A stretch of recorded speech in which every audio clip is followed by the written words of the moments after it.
নাম প্রীতিলতা ওয়েদ্দেদার।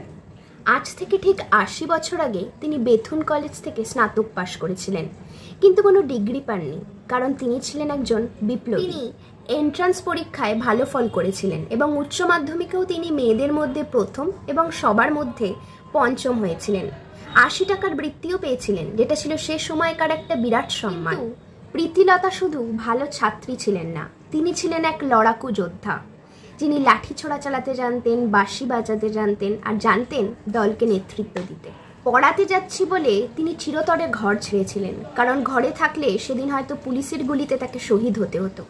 এনকাউন্টারে তার বিপ্লবী সঙ্গীরা মারা গিয়েছিলেন, কিন্তু তিনি প্রাণে বেঁচেছিলেন অন্ধকারে পানাপুকুর সাঁতরে। তিনি ইউরোপিয়ান ক্লাব আক্রমণের নেতৃত্ব দেন। শেষ মুহূর্তে পটাশিয়াম সায়ানাইড নিতে বাধ্য হন, কারণ যদি ধরা দিতেন তাহলে সেটা দলের অপমান করা হতো, জাতির অপমান হতো, কিন্তু সেটা তিনি করতে পারেননি। অজ্ঞাতবাস থেকে তিনি মাকে লিখেছিলেন, দেশ স্বাধীন করার জন্য এখনো কন্যারা প্রাণ দেননি, তাদের অনুপ্রেরণা দিতেই আমি মৃত্যুবরণ করছি। তার ঘনিষ্ঠ বন্ধু কল্পনা দত্ত বলেছিলেন, নিরীহ প্রাণ মারতে পারত না প্রীতি, কিন্তু দেশ স্বাধীনের জন্য প্রাণ দিতে বা নিতে সে সদা প্রস্তুত ছিল। মৃত্যুর ৮০ বছর পর বেথুন কলেজ আনুষ্ঠানিকভাবে তাকে ডিগ্রি প্রদান করে, কিন্তু সেই ডিগ্রির চেয়েও অনেক আগে তিনি জনতার মনে এবং হৃদয়ে সম্মানজনক স্থান অর্জন করেছিলেন।